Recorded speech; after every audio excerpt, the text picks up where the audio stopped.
Dia berhubung dengan isu rampasan tanah kumpulan hartanah Sdn Bhd yang bernilai 250 juta ringgit.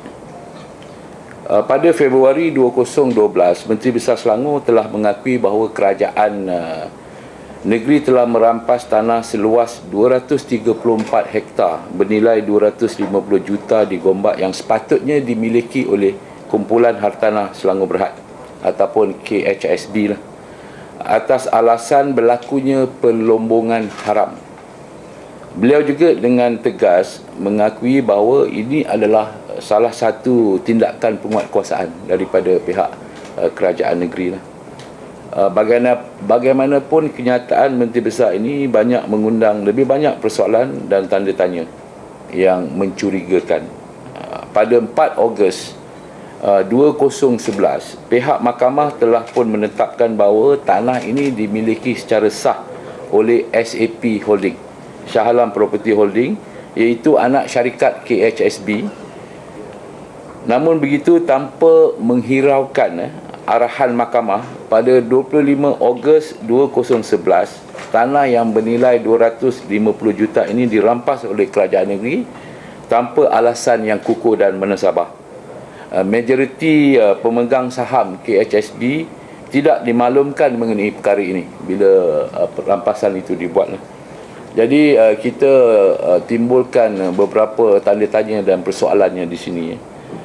Yang pertama, kenapa tanah ini dirampas setelah mahkamah memberikan kuasa kepada SAP Holding sebagai pemilik yang sah? This is a court ruling. Yang keduanya, apakah status sebenar tanah itu? Adakah tanah pembangunan ataupun tanah pertanian? What is exactly the land status of that land? Yang ketiga, jika benar berlakunya aktiviti pelombongan haram di tanah tersebut, kenapa tiada tindakan dikenakan terhadap pihak yang melakukan pelombongan haram, dan kenapa selepas lebih setahun berlaku baru tindakan merampas tanah dilaksanakan? They claim that there is ni pelombongan haram, dia bukan one night night flyer punya ke. Tentulah machinery dia ada dekat situ. Yang keempat, adakah pihak kerajaan negeri membuat pengumuman kepada pihak besar saham Malaysia berhubung dengan rampasan tanah tersebut? Kerana dia melibatkan corporate governance dan security commission, dan dia melibatkan dengan public listed company. Apakah status tanah itu sekarang ini, dan adakah aktiviti pelombongan di tanah tersebut benar-benar telah terhenti? Is it dengan rampasan ini currently the status? Maybe lepas raya ni kita nak bawa tuan-tuan pergi tengok tanah ni, tengok sama ada. Pada 15 November 2011, Raja Idris yang juga pengurusi KHSB telah mengarahkan Chief Executive Officer KHSB Hashim Kamil Harun supaya membuat rayuan di Pejabat Tanah Daerah Gombak, walaupun beliau maklum bahawa rayuan sepatutnya dibuat di mahkamah 3 bulan dari tarikh berlakunya rampasan. Ada drama. Ada drama kan? Kemudian pada 24 November 2011, Raja Idris mempertahankan arahan beliau supaya tiada rayuan dibuat di mahkamah berdasarkan kepada keputusan lembaga pengarah. Namun begitu, tiada sebarang arahan yang ditunjukkan berhubung dengan keputusan lembaga pengarah tersebut. Pada 18 Januari 2012, selepas tempoh 3 bulan berakhir, CEO Kumpulan Hartanah Sdn Bhd sekali lagi menulis surat kepada Pejabat Tanah Daerah Gombak, kononnya inginkan penjelasan berhubungan rampasan tanah tersebut.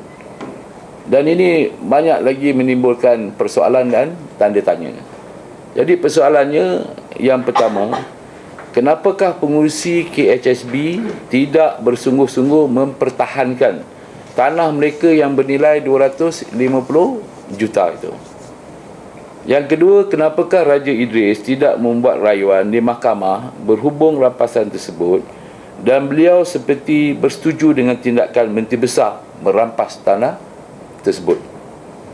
Yang ketiga, adakah pengurusi KHSB berpakat dengan kerajaan negeri untuk melepaskan tanah tersebut, sehingga kini pemegang saham minoriti masih belum mendapat penjelasan berhubung kehilangan tanah yang bernilai 250 juta. Adakah ini konspirasi antara pengurusi KHSB dan Menteri Besar Selangor untuk merampas tanah bernilai tinggi bagi kepentingan sendiri? Okay. This is a persoalan. Persoalan yang ditimbulkan ini perlu dijawab oleh pihak kerajaan negeri dan KHSB sendiri. We demand an explanation and response from state government and KHSB. Kami percaya ada kemungkinan berlaku penyelewengan dan rakyat Selangor sendiri berhak untuk mengetahui ke mana hilangnya tanah bernilai 250 juta. Adakah ada pihak yang mendapat untung dari rampasan tanah tersebut, dan adakah ia juga sebenarnya berkaitan dengan pendedahan pembelian tanah bernilai jutaan ringgit yang hangat diperkatakan?